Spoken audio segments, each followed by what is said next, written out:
Assalamualaikum warahmatullahi wabarakatuh.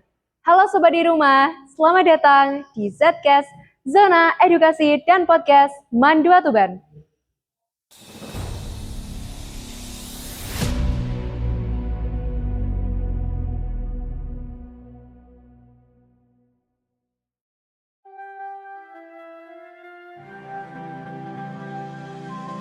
Peristiwa Rengas Dengklok menjadi salah satu peristiwa yang menandai kemerdekaan negara Indonesia pada tanggal 17 Agustus 1945.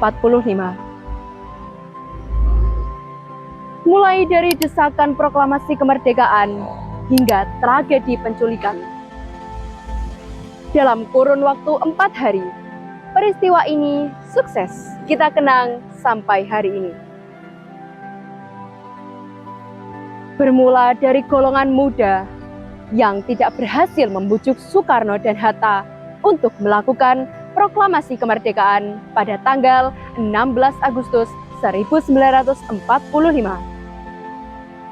Soekarno yang bersikukuh untuk mendiskusikan hal ini terlebih dahulu kepada PPKI menjadikan golongan muda melakukan aksi berani dengan menjauhkan Soekarno dan Hatta dari pengaruh Jepang dan membawa mereka ke rumah Jauh Kisong di Bojong, Rengas Dengklok, Karawang, Jawa Barat.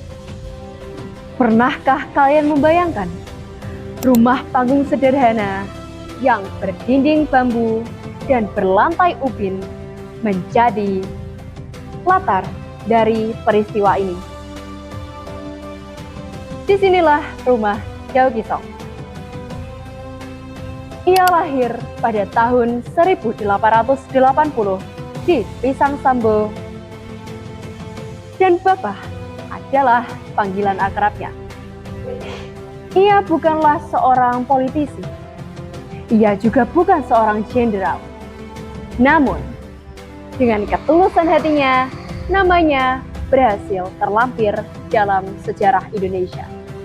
Ini bermula dari pertengahan Agustus tahun 1945 atas usulan Kapten Marsin yang mana beliau adalah sahabat dekat dari Bapak Jau, yang mana ini membuat golongan muda seperti Soekarni, Ade Malik, dan Khairul Saleh menjadikan rumah Bapak Jau sebagai tempat pengasingan. Maka pada 16 Agustus tahun 1945, Soekarno, Hatta, Ibu Fatmawati, dan bahkan bayi Guntur yang baru berusia beberapa bulan menginap di rumah Babah Jau.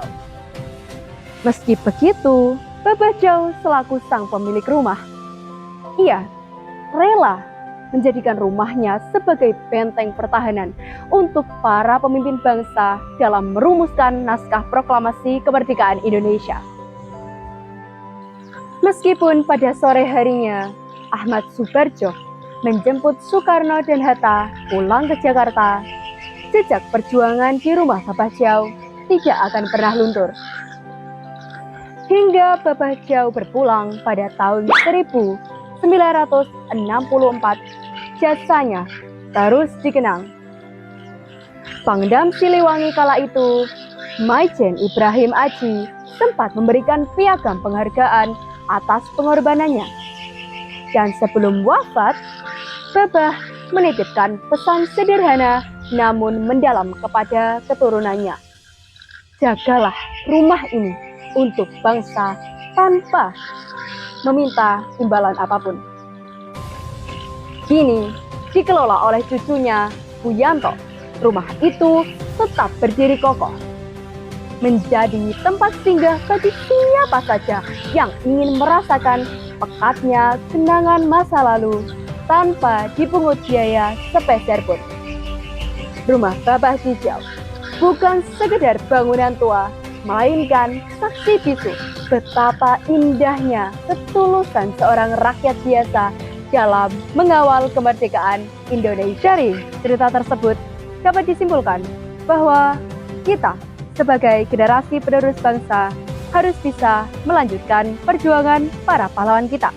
Indonesia merdeka. Nah, itu tadi Sobat di Rumah kisah menarik di balik perjuangan kemerdekaan Indonesia. Semoga kisah tersebut menjadi inspirasi bagi kita sebagai generasi penerus bangsa untuk melanjutkan perjuangan para pahlawan kita. Wassalamualaikum warahmatullahi wabarakatuh.